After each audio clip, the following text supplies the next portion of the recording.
কিছুকাল নিস্তব্ধ থাকিয়া অনুপমা কহিল, জাত যাবে যে? না মা, জাত যাবে না, এখন আমার সময় হয়ে আসছে, চোখও ফুটছে। অনুপমা ঘাড় নাড়িল, মনে মনে বলিল, তখন জাত গেল আর এখন যাবে না? যখন চক্ষু কর্ণ বন্ধ করে তোমরা আমাকে বলিদান দিলে, তখন একথা ভাবলে না কেন? আজ আমারও চক্ষু ফুটেছে, আমিও ভালোরূপ প্রতিশোধ দেব।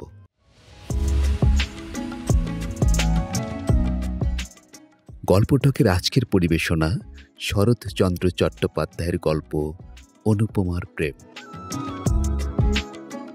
চতুর্থ পরিচ্ছেদ, বৈদব্য।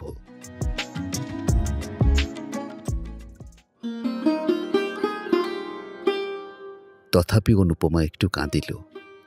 স্বামী মরিলে বাঙালির মেয়েকে কাঁদিতে হয়, তাই কাঁদিল। তাহার পর স্বইচ্ছায় সাদা পড়িয়া সমস্ত অলঙ্কার খুলিয়া ফেলিল। জননী কাঁদিতে কাঁদিতে বলিলেন, অনু, তোরে বেশ তো আমি চোখে দেখতে পারি না, অন্তত হাতে একজোড়া বালাও রাখ। তা হয় না, বিধবার অলঙ্কার পড়তে নেই। কিন্তু তুই কচি মেয়ে। তাহা হোক, বাঙালি মেয়ে বিধবা হইলে কচিপুরা সমস্ত এক হইয়া যায়। জননী আর কি বলিবেন, শুধু কাঁদিতে লাগিলেন। অনুপমার বৈধব্যে লোকে নতুন করিয়া শোক করিল না।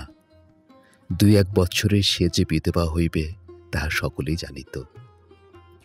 কেহ বলিল, মরার সঙ্গে বিয়ে দিলে কি আর সাধবা থাকে?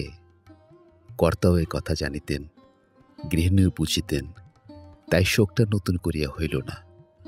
যাহা হইবার তাহা বিবাহ রাত্রেই হইয়া গিয়াছে। স্বামীকে ভালোবাসিত না, জানিল না, শুনিল না, তথাপি অনুপমা কঠোর বৈধব্য ব্রত পালন করিতে লাগিল।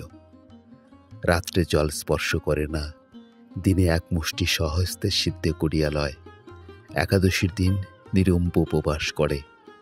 আজ পূর্ণিমা, কাল অমাবস্যা, পরশু শিবরাত্রি, এমনই করিয়া মাসের 15 দিন সে কিছু খায় না।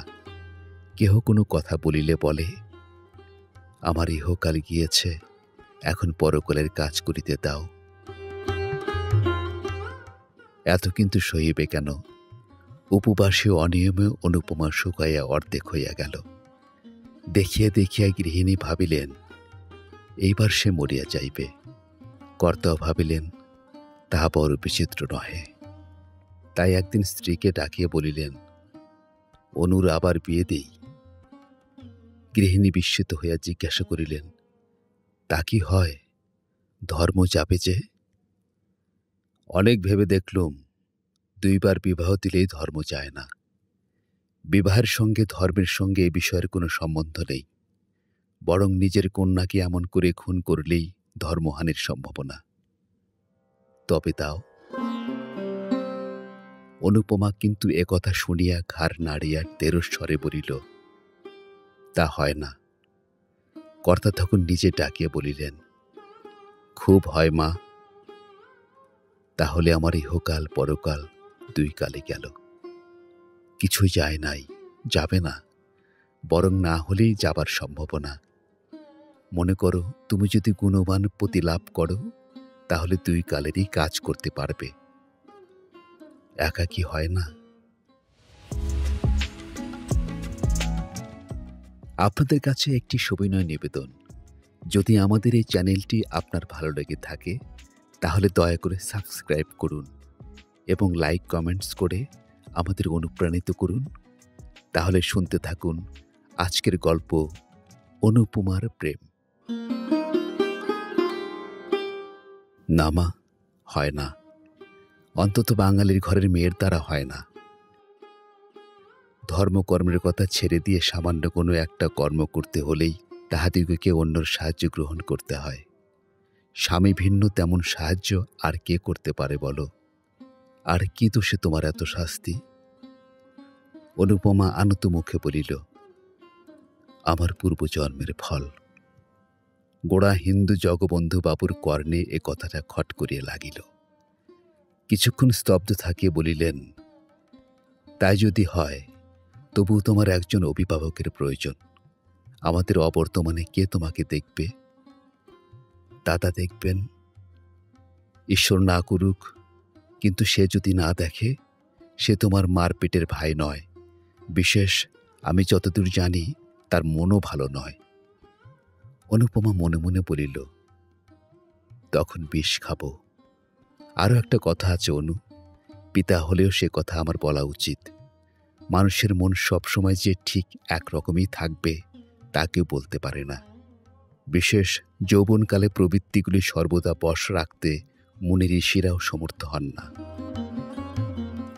কিছুকাল নিস্তব্ধ থাকিয়া অনুপমা কহিল, জাত যাবে যে? না মা, জাত যাবে না। এখন আমার সময় হয়ে আসছে, চোখও ফুটছে। অনুপমা ঘাড় নাড়িল, মনে মনে বলিল, তখন জাত গেল আর এখন যাবে না? যখন চক্ষু কর্ণ বন্ধ করে তোমরা আমাকে বলিদান দিলে, তখন একথা ভাবলে না কেন?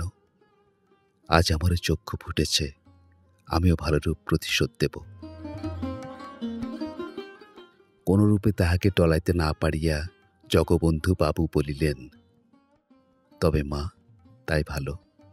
তোমার ইচ্ছার বিরুদ্ধে আমি বিবাহ দিতে চাই না। তোমার খাবার পড়বার ক্লেশ না হয় তা আমি করে যাব। তারপর ধর্মে মন রেখে যাতে সুখী হতে পারো, করো।